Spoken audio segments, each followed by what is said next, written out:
Half Dome нь Америкийн нэгдсэн улсын Калифорни муж дахь Yosemite-ийн үндэсний цэцэрлэг түрээлэнгийн хамгийн алдартай байгалийн тогтцоодын нэг юм.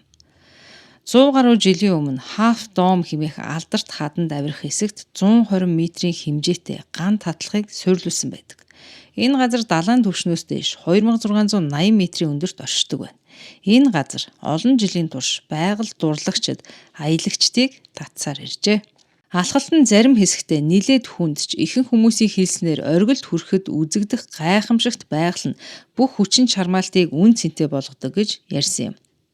29 настай Даниэл Бьорнет энэ замаар авирахыг хүсжээ. Тэр байгальд маш дуртай, ялангуяа үзэсгэлэнт байгалыг харж болох аялалд татагддаг байв.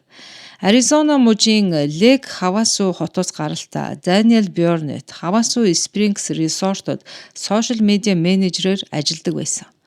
Аризона мужаас ирсэн тэрээр 2019 оны 9 сарын 5-нд цэцэрлэгт хүрээлэнд иржээ. Тэр өмнө нь Half Dome-ийн оргилд авирах сугалаагаар олгогддог зөвшөөрлийг авч байсан бөгөөд энэ нь уг замаар явахыг хүссэн хүн бүрт зайлшгүй шаардлагатай бичиг баримт юм.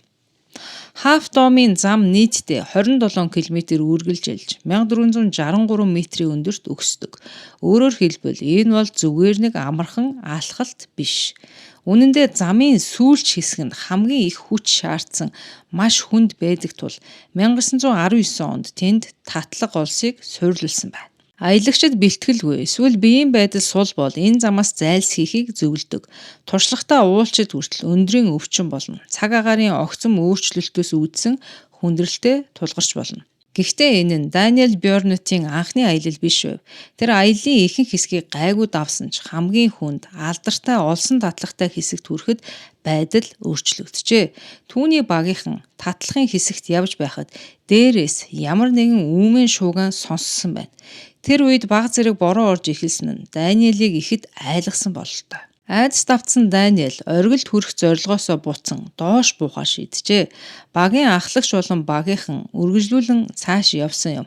Багийн ахлагч Даниэл руу харах үед түүний гутал чулуун дээр хальтарч тэр доош унсан байна. Хормын дотор тэр олсоо алдаж доош гулсаж эхэлсэн. Багийн ахлагч болон нэг аялагч түүнийг барих гэж яаран оролцсон ч хүрэхэд хитрхи хол зайд байв. Түүний орилох дуу агаарт цуйратаж огцом 152 метрийн өндрөөс доош унсан юм. Үүний дараа бусад аялагчдыг нисдэг тэргээр яаралтай нүүлгэн шилжүүлжээ. Цэцэрлэгт хүрээлэнгийн хамгаалагчид хэргийн газарт ирэхэд Даниэл аль хэдийн нас барсан байв. Түүний гэр бүл гүнээд цочирдож уй гашууд автжээ. Түүний эгч Никол Facebook дээр эмнэлгийн бичвэрийг нийтэлж гэр бүлд нь 50 гашуудах боломж олгохыг хүмүүсээс хүссэн байна. Тэрээр Facebook дээр ийм постыг оруулжээ. Зүрх хэмтэрсэн байдалтайгаар бидний хаартай Даниэл өчигдөр өөрийн хамгийн хийх дуртай зүйлээ хийж байгаад биднийг орхин оцсныг мэдгэтгэд хүрч байна хэмээн эгч Никол нь бичсэн байна. Мөн сонины мэдээллээс үзэхэд Бьорнет Half Dome-д 1995 оноос хойш хамь насаа алдсан 12 дахь хүн болсон байна. 1992 оны 4-р сард Кристофер Маккенлес гэх 24 настай Америк залуу өмнөд Дакотагоос Аляска руу машинд дайгдан аялжээ. Тэндээс тэр нийгмээс холдож Аляскийн зэрлэг байгальд өөрийн амьдралын философийг турших, аль болох шударгаар амьдрахыг зорьсон байна. Кристофер Маккенлес хизээч Аляскагийн зэрлэг байгалаас буцаж ирээгүй ч түүний түүх нь Америкийн хамгийн алдартай адал явдал хайгчдын нэг болж өнөөдрийг хүртэл зэрлэг байгальд өөрийгөө сорихыг хүсдэг хүмүүст анхааруулга бас урам зориг өгсөн юм. Тэрээр 1990 онд Жоржиа муж дахь Emory их сургуулийг төгсөөд бүх эд зүйлсээ зарж, бүх мөнгөө сайн дурын үйлсэд хандивлаад хойд Америкаар аялж, эцэст нь 1992 оны 4 сард Аляскад ирсэн байдаг. Түүний зорилго нь соёл иргэншилт амьдралаас холдож, байгальд өөрийн хүчээр амьдрах явдал байсан. Аляскад очиход нь Жим нэртэй цахилгаанчин түүнийг Фэрбанкс хотоос Стэмпед замын эхлэл хүртэл өөрийн машинаараа хүргэж өгсөн байдаг. Жимд энэ залуу маш дутуу бэлтгэлтэй яваа нь тодорхой харагдсан ч Кристофер тусламжийн бүх саналаас татгалцсан гэжээ. Өөрийгөө Александр Супертрамп гэж хочилдог байсан Кристофер Маккендлес маш бага зүйлтэй явсан байна. Түүнд багахан будаа, винто буу, хэдэн ширхэг ном, энгийн аяллаа хэрэгсэл байсан байна. Тэр явсаар Стемпед замын дагуу алхаж Шушана голын зүүн ирэг дээрх хаягдсан автобусыг олсон байдаг. Уг автобусыг Fairbanks Bus 142 гэж нэрлэдэг байв.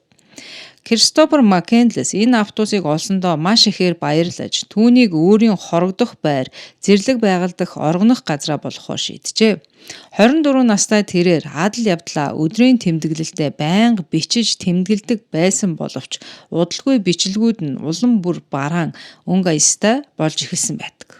Тэр байгальд амьдрах орлого нь төсөөлж байснаас хайгүй хэцүү байсныг ойлгож өлсгөлэн болон өвчнөд тэмцэж эхэлжээ.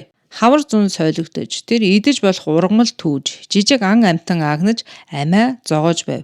Түүний өдрийн тэмдэглэлээс харахад нэг удаа тэр хууль бусаар хандгаа агнаж чадсан ч махан муудсан тулд хадгалж чадаагүй байв. Тэр хандгааг алсандаа гүнээ харамсаж ихэд шаналжээ. Энэ хооронд түүний бие айжмаар сулран дорооцоор байв. Тэр байн өлсөж даарч байсан ч тэссээр байлаа. Гэвч 1992 оны 7 дугаар сар автобусанд 2 сараас илүү хугацаанд байсны дараа тэр соёл иргэншилт амьдрал руу буцахаар шийджээ. Тэрээр өөрийгөө аюулд орсныг ойлгосон байна. Гэвч өмнө нь гатлах боломжтой байсан Текланика гол нь зуны уйлралд Кентвелл гэсэн нэртэй мөсөн голын хайсан уснаас болж маш ширүүн үерэлдэг байв. Кристоферийн байрлаж байсан хаягдсан автобусны ойролцоо үерэлсэн мөсөн голыг гатлах боломжтой орхигдсон torоосон дүүжин зам байсан ч гэсэн Кристоферт тухайн газар орчмын наривчлалтай газрын зураг байгаагүй тул тэр энэ гүүрийг мэдэж чадаагүй байдаг. Ийхүү тэр буцаад хаягдсан автобус руугаа эргэн очижээ. Түүнээс хойш түүний байдал улам дорцсон. Тэр бараг тэмдэглээч бичих тэнхэлгүй болсон байв. 8 дугаар сарын 12-нд тэр сайхан нэрс буюу Beautiful Blueberries гэж бичсэн нь түүний хамгийн сүүлчийн тэмдэглэл байлаа. Амьдралынхаа сүүлчийн хоногудад тэр өөрийн зургийг авч үлдээсэн байдаг. Тэр зурган дээрээ туйлдаа хурж турсан ч инээмсэглэн салах ёс хийж буйн харагддаг.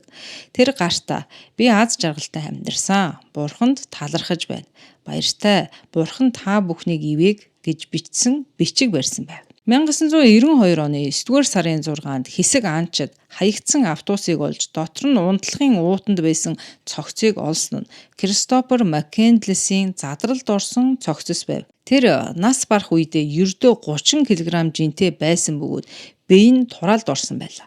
Албаных нь түүнийг олдохоос ойролцоогоор 2-7 хоногийн өмнө нас барсан гэж тогтоожээ.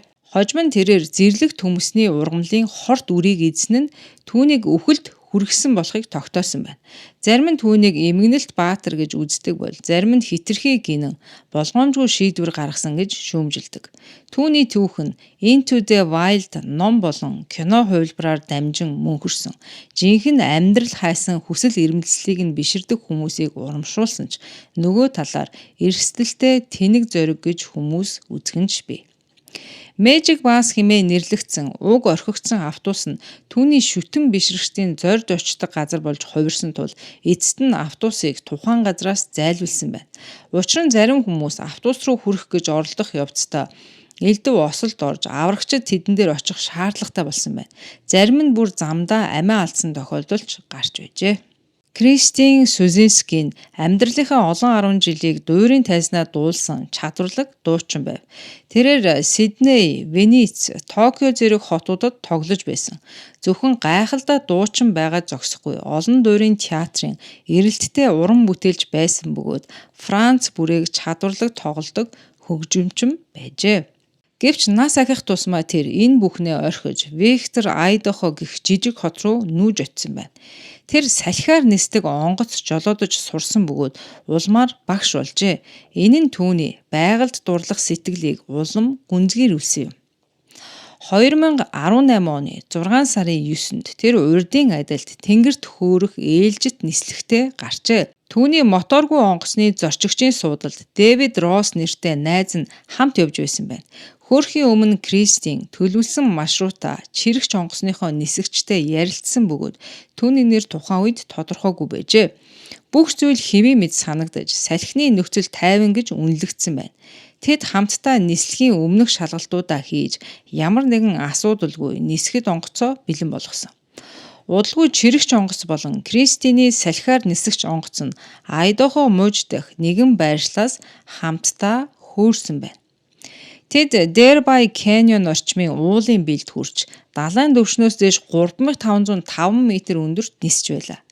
Нислэгийн туршид өргөгч агаарын урсгал маш бага байсан тул чирэгч онгоцны нисгэгч Кристинтэй радиогоор холбоо тогтоож хангалттай өндрөө авахын тулд хамтран ажиллаж байв. Эцэст нь тэд 4206 м-ийн өндөрт хүрэх үед Кристин удалгүй өөрийн онгоцоо чирэгч онгоцноос салгаж харин чирэгч онгоцны нисгэгч ямар ч асуудалгүйгээр буцах нислэгээ хийжээ.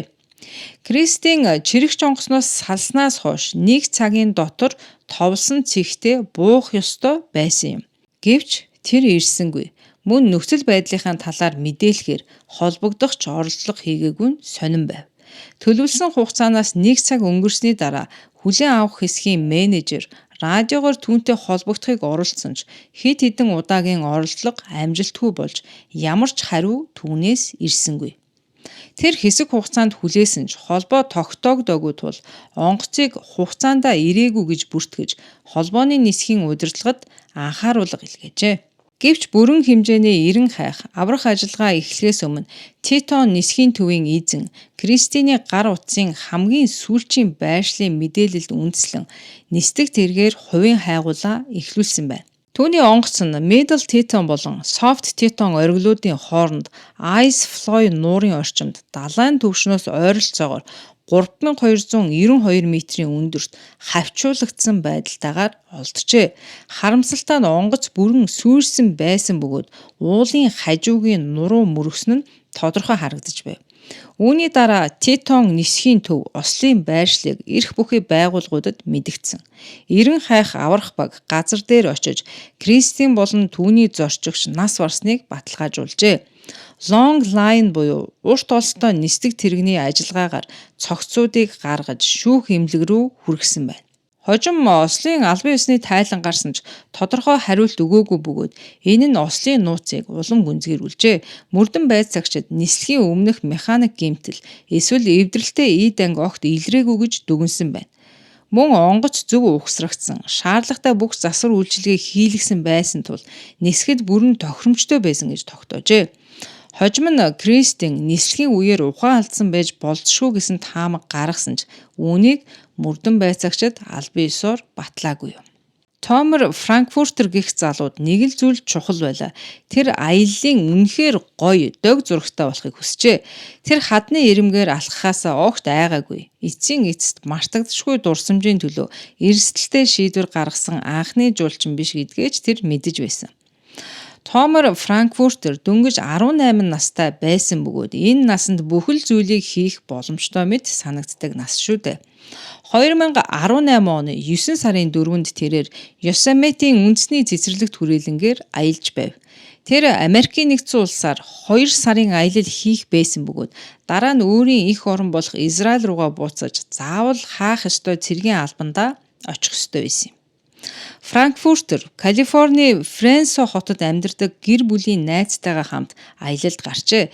Тэд хамтдаа Yosemite-д ирсэн байна. Тэр өдөр дулаахан нартай байв.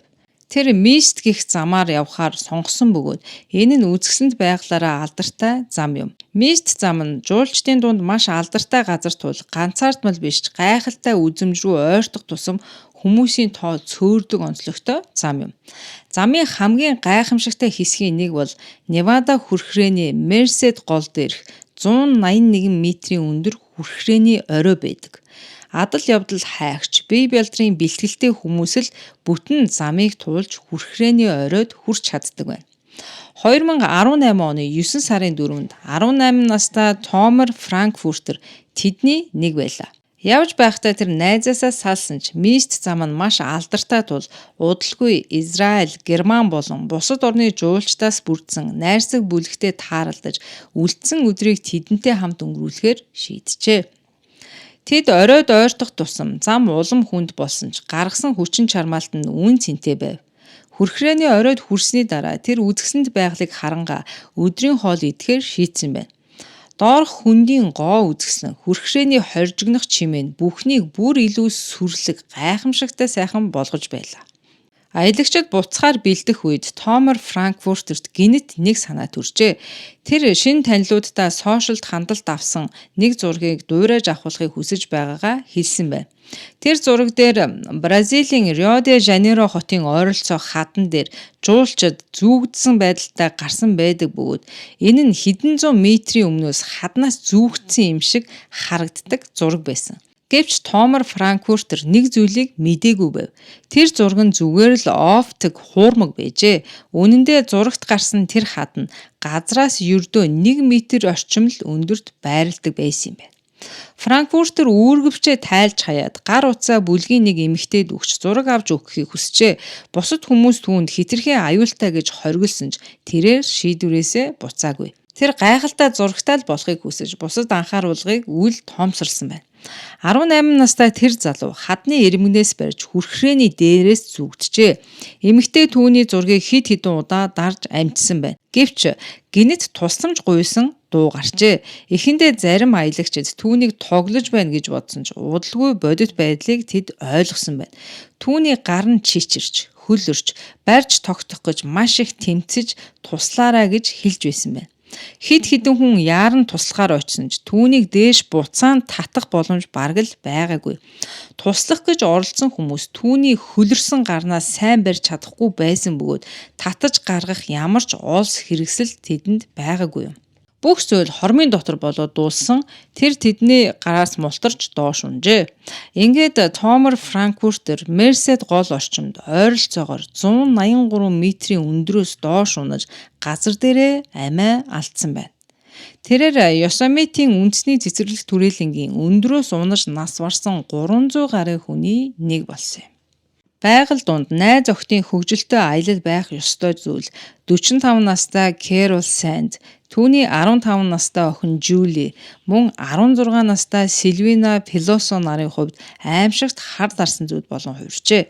1999 оны 2 сарын 12-нд 3 эмэгтэй Йосемитийн үндэсний цэцэрлэгт хүрээлэн орчимд 4 өдрийн амралтаар явхаар гэрээсээ гарсан байна. Тэд Калифорни Юрека хотоос айдасгүй юу тохиолдохыг огт төсөөлөхгүйгээр хөдөлцгөөсөн байна. Тэд Сан Франциско руу нисэхдээ маш ихээр догдолж байсан юм а.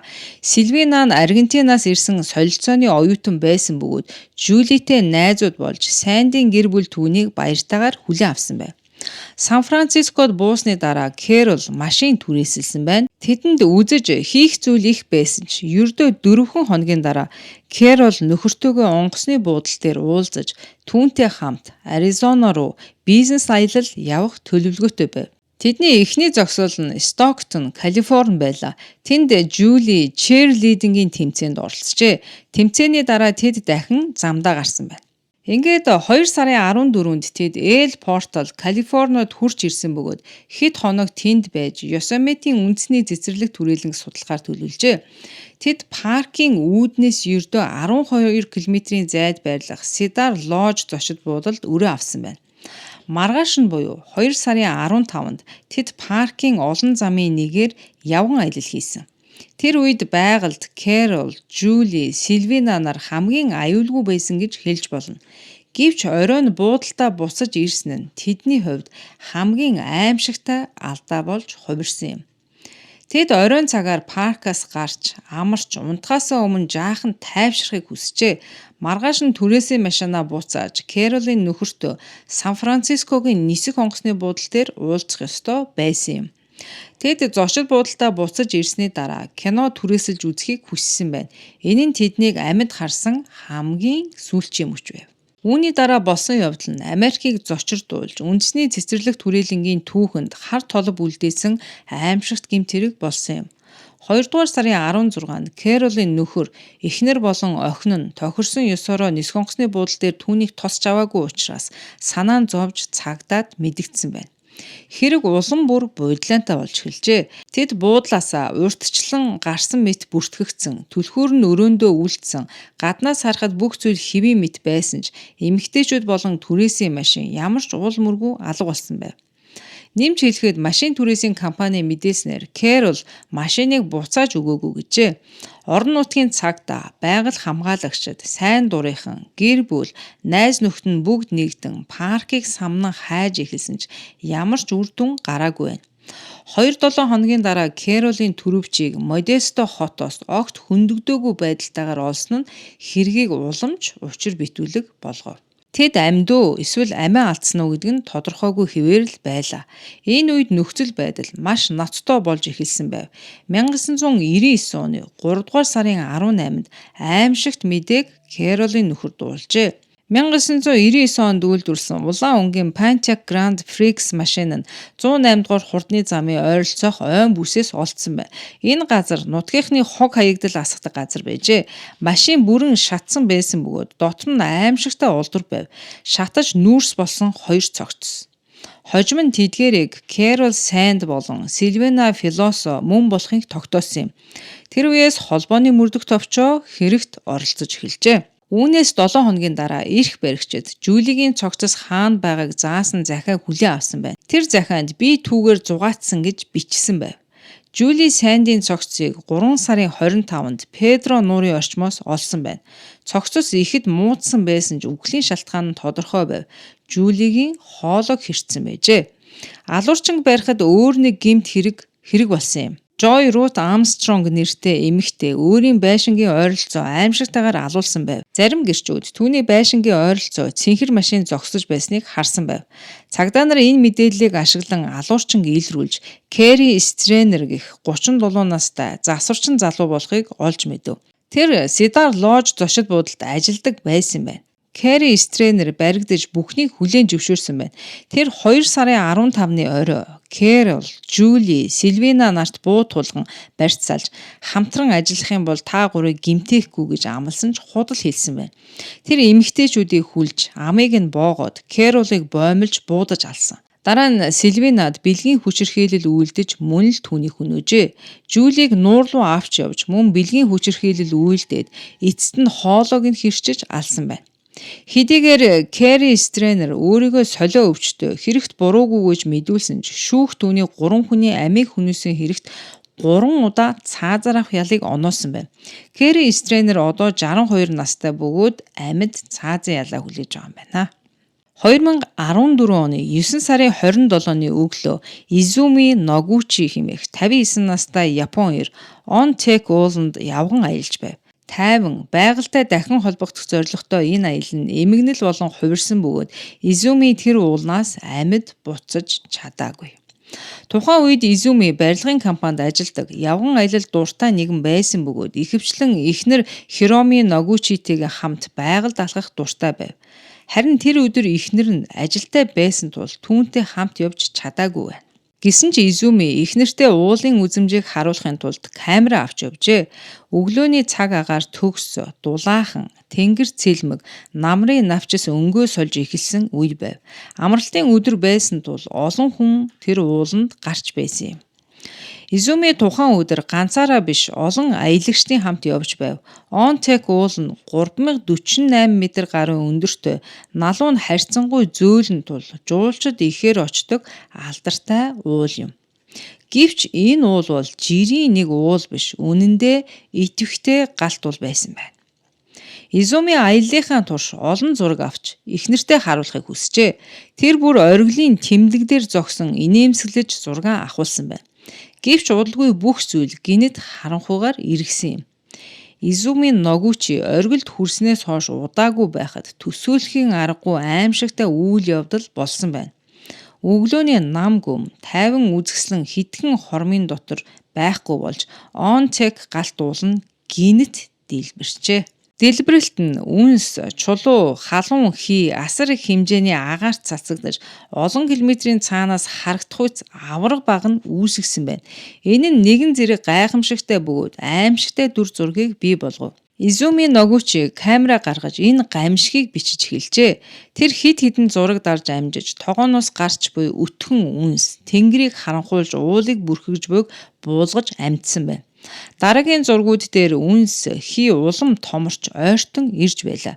Сүүлчийн зураг дээр үнсний үйл бараг түүний дээр ирсэн мэт бүх орчныг саарал болгон харагдуулж байв. Изуми Ногучи ганцаараа энэ гамшигыг зураглаж байсан хүн биш бөгөөд олон хүн яг энэ мөчөд зураг авч байсан байна. Мөн тэр өдөр уулан дээр байсан олон хүн амь насаа алдсан юм. Тухайн үед тэр зугтах хангалттай хугацаа байсан гэж бодсон боловч тодорхойгүй дэлбэрэлтийн улмаас чулуу хог хаягдал 305 км/цагийн хурдтайгаар нисэн ирж байжээ. Тэдгээр чулуулгын цохилтоор Изуми Ногучи амиа алдсан байна. Түүний цогцос ориглын сүмийн ойролцоо олдсон бөгөөд олон хохирогчдын адил толгой нуруундаа хүнд гэмтэл авсан байв.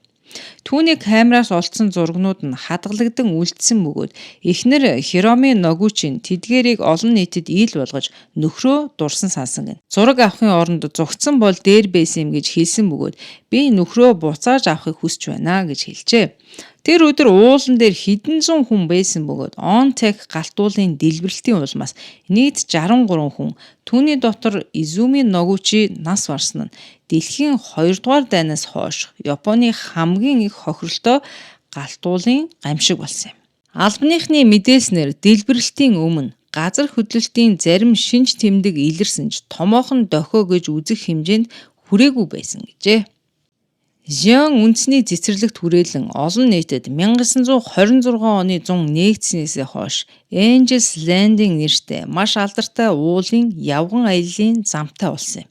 Энэ зам нь гайхамшигтай үзмжээрээ алдартай бөгөөд жил бүр хэдэн зуун мянган аялагчдыг татдаг.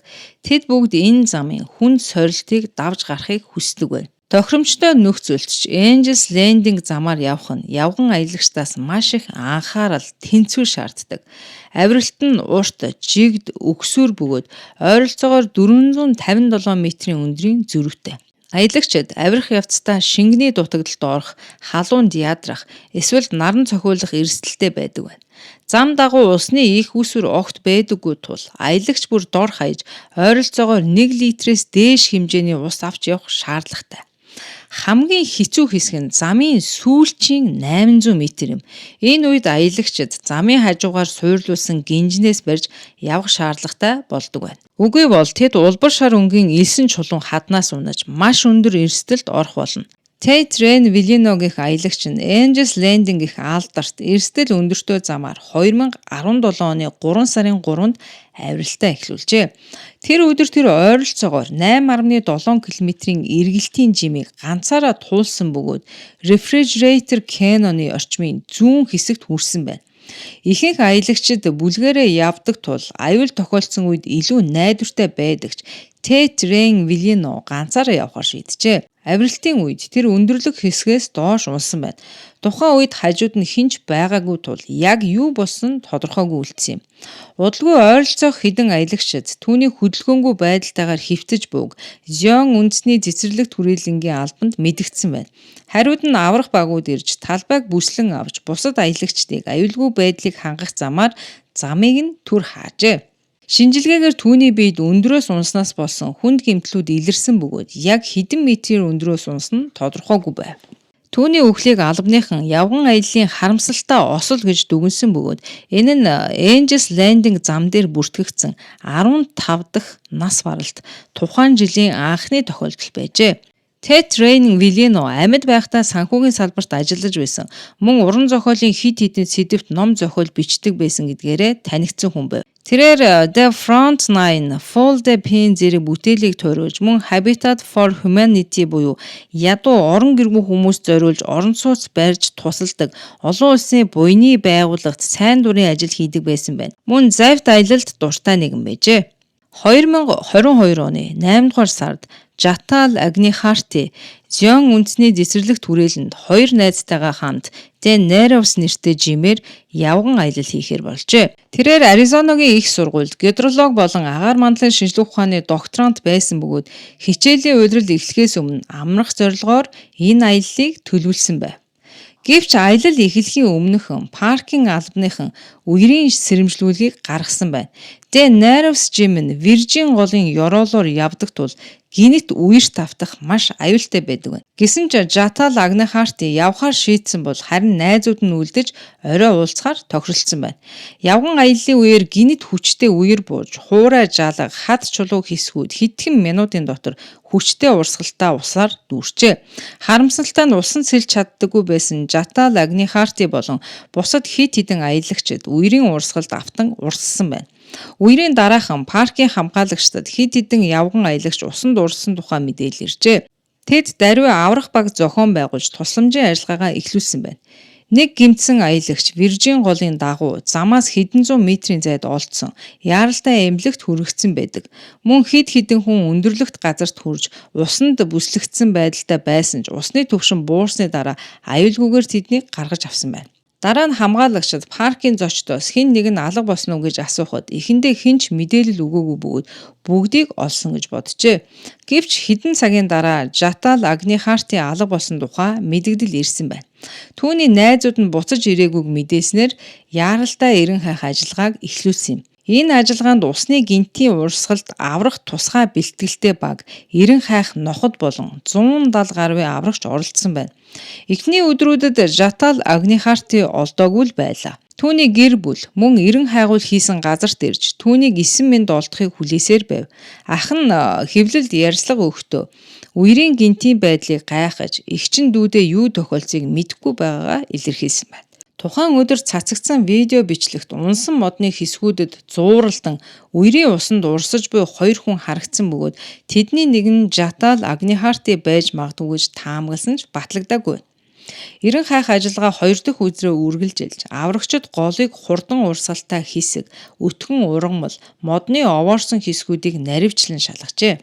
Гэвч хайлтын 4 дахь өдөр Жатал Агнихартигийн цогцос Дэ Нарвс Жимээс уургаш 6 милийн зайд олдсон бөгөөд тэр аль хэдийн нас урсан байсныг эмнэлгийн шинжээч баталсан байна.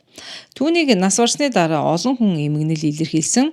Их сургуулиас нь түүнийг ээлдэг, даруу, хичээл зүтгэлтэй хүн байсан гэж тодорхойлсон бол дотны найз нь түүнийг хамгийн гайхалтай хүн байсан гэж дурссан байна.